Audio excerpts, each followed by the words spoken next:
Hello everyone, कैसे आप सब। उम्मीद करता हूँ सब अच्छे होंगे और आपकी प्रिपरेशन भी काफ़ी अच्छे से चल रही होगी। दोस्तों, बहुत सारे भाई मेरे पास कमेंट करते रहते हैं कि मैथ को हमें किस प्रकार से पढ़ना चाहिए, मैथ के लिए हमें कौन-सी बुक परचेज़ करनी चाहिए ताकि हम मैथ में पूरा में से पूरा स्कोर कर सकें। तो दोस्तों, इसके लिए मैं खुद के बारे में बता देता हूँ आपको। जैसा कि आप सभी को पता है कि 2023 में मैंने दिल्ली पुलिस की एग्ज़ाम दी थी। उसमें 15 क्वेश्चंस मैथ के पूछे जाते हैं, उसमें 14 सही थे मेरे। और उसके बाद में अभी 2024 में मैंने एएलपी सीबीटी 1 की भी दी थी, टेक्नीशियन की भी दी थी। तो एएलपी में मेरे पूरे में से पूरे थे मैथ में, टेक्नीशियन में मेरे मैथ में पूरे में से पूरे थे। तो आप भी इतना स्कोर कर सकते हैं। और किस प्रकार से आपको पढ़ना है, मैंने खुद ने किस प्रकार से पढ़ा है, इसके बारे में टोटल डिटेल से मैं आपको बताने वाला हूँ। तो आपसे निवेदन है कि वीडियो को एंड तक ज़रूर देखना और चैनल पे नए हो तो सब्सक्राइब कर लेना। मैं भी आपके लिए इतनी मेहनत करता हूँ, तो प्लीज़ चैनल को सब्सक्राइब ज़रूर कर लेना। तो चलते हैं, करते हैं वीडियो को स्टार्ट। हेलो दोस्तों, मेरा नाम है योगेश प्रजापति और रेलवे स्टडी विद योगेश में आपका स्वागत है। जैसा कि आप सभी को पता है, आज की वीडियो में हम मैथ की स्ट्रेटेजी पर बात करने वाले हैं और मैं आपको अच्छे तरीके से बताने वाला हूँ। इस वीडियो को देखने के बाद में आपको कहीं और भटकना नहीं पड़ेगा और किस प्रकार से मैथ को पढ़ना है।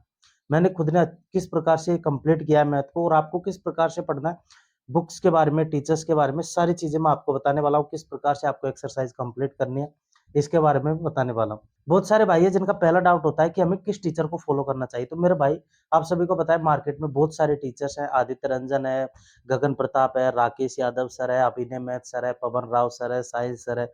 बहुत सारे टीचर्स हैं मैथ के। तो आप किसी भी टीचर को फॉलो कर सकते हैं।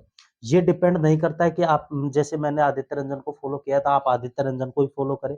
आप किसी और टीचर को भी फॉलो कर सकते हैं। जिस टीचर की आपके अच्छे तरीके से मैथ समझ में आ रही है, आपको उसी टीचर को फॉलो करना है और रेगुलर उसी टीचर से पढ़ना है। जैसे आपकी परसेंटेज आदित्य रंजन की समझ में आ रही है, तो परसेंटेज आप आदित्य रंजन से पढ़ लो। अनुपात समानुपात किसी और टीचर की समझ में आ रही है, तो अनुपात समानुपात किसी और टीचर से पढ़ लो। ये जरूरी नहीं है कि आपने आप परसेंटेज आदित्य रंजन से पढ़ी है तो पूरी मैथ आपको आदित्य रंजन से पढ़ने की जरूरत है। बिल्कुल भी नहीं। जैसे आपने परसेंटेज पढ़ लिया आदित्य रंजन से, कोई दिक्कत नहीं। आप किसी, जैसे अनुपात समानुपात आपने किसी और टीचर से पढ़ ली, ज्योमेट्री आपने किसी और टीचर से पढ़ ली, तो आप पढ़ सकते हैं, कोई दिक्कत नहीं है उसमें। क्योंकि आप सभी को पता है कि जैसे परसेंटेज आपने हाफ आदित्य रंजन से पढ़ ली, फिर उसके बाद में जो आपकी आधी बच रही है, तो आप किसी और टीचर से फिर उसको मत पढ़ो, क्योंकि उसके बाद में फिर वो आपको कंफ्यूजन पैदा करेगी। तो आप जिस भी प्रश्नावली को जिस भी टीचर से पढ़ रहे हो, जिसकी समझ में आ रही है, आपको उस एक्सरसाइज को उसी टीचर से कंप्लीट करना है। उसके बाद में जिस प्रकार से टीचर ने पीडीएफ के माध्यम से आपको क्वेश्चन सॉल्व कराए, तो उस पीडीएफ को आप मिनिमम 3 से 4 बार आप निकाल लीजिए, ताकि उस पीडीएफ में जिस प्रकार से टीचर ने क्वेश्चंस कराए हैं, वो आपको कांसेप्ट याद रहे। उस कांसेप्ट पर आपको सवाल निकालने हैं। उसके बाद में फिर आप बुक से प्रैक्टिस कर सकते हैं। बुक आपको कौन सी परचेज करनी है, तो बुक आप कोई सी भी परचेज कर सकते हैं, बट उसमें प्रीवियस ईयर क्वेश्चंस हो, वही वाली बुक आपको परचेज करनी है। मैंने आप सभी को मैं बता देता हूँ, मैंने आदित्य रंजन की ये मैं गणित रेलवे गणित नाम से ये बुक है, ये परचेज कर रखी है। और इससे पहले मैंने राकेश यादव के जो हैंड रिटन नोट्स है, वो परचेज कर रखे थे। बट जब से ये बुक परचेज की है, मैंने उस बुक को हाथ भी नहीं लगाया। मैं इसी बुक से पढ़ता हूँ हमेशा। तो आप किसी भी बुक को परचेज़ कर सकते हैं। ये मायने नहीं करता कि आप इसी बुक को फ़ॉलो करें, क्योंकि प्रीवियस ईयर क्वेश्चन्स आप कोई सी भी बुक परचेज़ करेंगे, सेम क्वेश्चन्स आपको उसमें मिलेंगे। एक हाँ, मतलब सॉल्यूशन का तरीका ज़रूर अलग हो सकता है, बट क्वेश्चन्स तो आपको वही मिलेंगे। तो आप मतलब बुक परचेज़ कर सकते हैं किसी भी प्रकार की। बट इसमें ये अच्छी बात है कि इसमें जो सॉल्यूशंस है, वो सर जिस प्रकार से सॉल्यूशन कराते हैं, उसी प्रकार से इसमें सॉल्यूशंस है। तो इस वजह से मैंने बुक को परचेज़ कर रखा था। आप किसी भी बुक को परचेज़ कर सकते हैं। उसके बाद में प्रैक्टिस की बात, अगर आप ऑनलाइन प्रैक्टिस करना चाहते हो, तो आप टेक्स्ट बुक पास प्रो आप परचेज़ कर सकते हैं। और टेक्स्ट बुक पास प्रो में आपको प्रत्येक एक्सरसाइज की पर्सनल, जो अगर प्रैक्टिस करनी चाहते हैं, तो प्रैक्टिस सेट आपको मिल जाते हैं। जैसे परसेंटेज के आपको अलग से मिल जाएँगे, प्रॉफिट लॉस के आपको अलग से मिल जाएँगे, अनुपात समानुपात के आपको अलग से मिल जाएँगे। तो आप मतलब आप उन चीज़ों पर प्रैक्टिस करके आप अच्छे तरीके से प्रैक्टिस कर सकते हैं, एक्सरसाइज को कंप्लीट कर सकते हैं।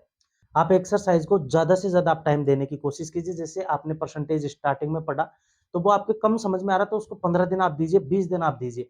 जैसे आपने परसेंटेज को 20 दिन दे दिए, तो फिर आपके 10 दिन में आप प्रॉफिट लॉस, चक्रवृद्धि ब्याज, साधारण ब्याज अच्छे तरीके से कंप्लीट कर सकते हैं। फिर क्योंकि परसेंटेज एक मेन जड़ है। जैसे आपने परसेंटेज समझ लिया, उसके बाद में साधारण ब्याज है, प्रॉफिट लॉस है, चक्रवृद्धि ब्याज, ये ज़्यादा फिर आपको टफ नहीं लगेंगे।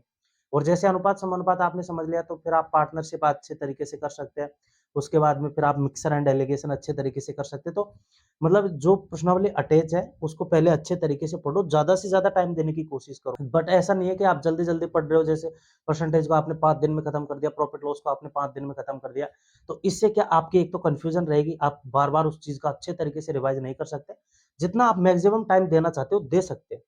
कोई दिक्कत नहीं है, आपकी एक वैकेंसी खाली चली जाएगी, उसमें कोई ज़रूरी नहीं है बट अगर आप जल्दीबाजी में मैथ को पढ़ेंगे तो आपकी पूरी वैकेंसी खाली चली जाएगी। आप जैसे अभी एनटीपीसी की वैकेंसी आ रही है, कोई भाई अब से मैथ पढ़ने की कोशिश कर रहा है तो वो एनटीपीसी तक कवर अप नहीं कर सकता, और अगर वो करने की कोशिश करेगा तो एक सारी प्रश्नावलियों के चक्कर में वो एक भी प्रश्नावली को अच्छे तरीके से नहीं पढ़ पाएगा।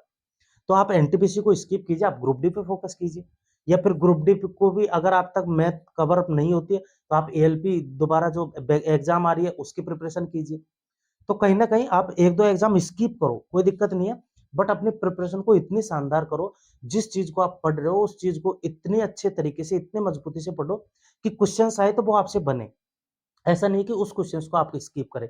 अगर आप स्किप करने लग जाएँगे, उस क्वेश्चन्स को सॉल्व नहीं करेंगे, तो उसके बाद में आप इतनी पता नहीं आप कितने एग्ज़ाम स्किप करते चलेंगे। तो मेरा कहने का मतलब यही है, आप अच्छे तरीके से जिस चीज़ को पढ़ रहे हो, उसको अच्छे तरीके से पढ़ो।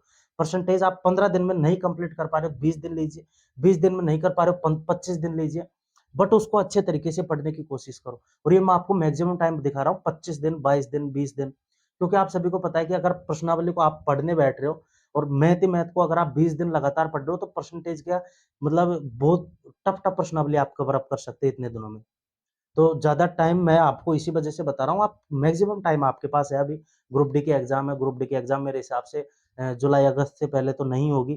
तो आपके पास अभी 3 से 4 महीने हैं, तो 3 से 4 महीनों में अगर आप ऐसे आइडिया भी लगाओगे और ज़्यादा से ज़्यादा अगर टाइम दे के भी पढ़ोगे, तो भी आप 3 से 4 महीनों में कम से कम 10 से 15 प्रश्नावली खत्म कर सकते हैं। टोटल मैथ में कितनी है, 20-22 प्रश्नावली के आस-पास है। तो आप अच्छे तरीके से ज़्यादा टाइम देके अच्छे तरीके से मैथ को कंप्लीट करने की कोशिश करो। क्योंकि आप ज़्यादा टाइम देंगे तो कहीं न कहीं वो आपको अच्छे तरीके से समझ में आएगी, और अच्छे तरीके से समझ में आएगी, तभी आप मैथ में पूरा स्कोर आप कर सकते हैं। तो मैथ में जब तक आप पूरा स्कोर नहीं कर पाएँगे, आप एग्ज़ाम नहीं निकाल सकते। मैथ है, रीज़निंग है, इसमें पूरा स्कोर आपको करने की ज़रूरत है, तो आप इनको उसी प्रकार से पढ़ो, धीरे पढ़ो, अच्छे से पढ़ो, ज़्यादा से ज़्यादा समझने की कोशिश करो, ज़्यादा से ज़्यादा प्रैक्टिस करने की कोशिश करो, और आप सभी को मैं बता दूँ, प्रत्येक चीज़ की पीडीएफ सब मैंने मेरे टेलीग्राम चैनल पे डाल रखी है। मैथ से हो गई रिलेटेड, रीज़निंग से हो गई, साइंस से हो गई, जीके से हो गई, मैथ की प्रश्न परसेंटेज हो गई, प्रॉफिट लॉस हो गई, सारी पीडीएफ्स हैं जो मैंने मतलब टेलीग्राम चैनल पे डाल रखी है, तो टेलीग्राम चैनल को भी आप ज़रूर सब्सक्राइब कर लेना। वहाँ पे आपको टेलीग्राम चैनल की लिंक वीडियो के डिस्क्रिप्शन बॉक्स में मिल जाएगी। वहाँ से आप टेलीग्राम चैनल को जॉइन कर लीजिए। मैं आपको फ्री ऑफ कॉस्ट सब चीज़ें अवेलेबल करता हूँ, और मैं सोच रहा हूँ आगे बहुत अच्छा करने की। तो वो अच्छा तभी कर पाएँगे जब चैनल पे आप अच्छे से सपोर्ट बनाए रखेंगे। तो उम्मीद करता हूँ दोस्तों आपको वीडियो पसंद आया होगा। वीडियो पसंद आए तो लाइक ज़रूर कर देना, और चैनल पे नए हो तो प्लीज़ सब्सक्राइब कर लेना। मिलते हैं नेक्स्ट वीडियो में किसी न किसी टॉपिक पर। इतने के लिए बाय बाय, टेक केयर, जय हिंद।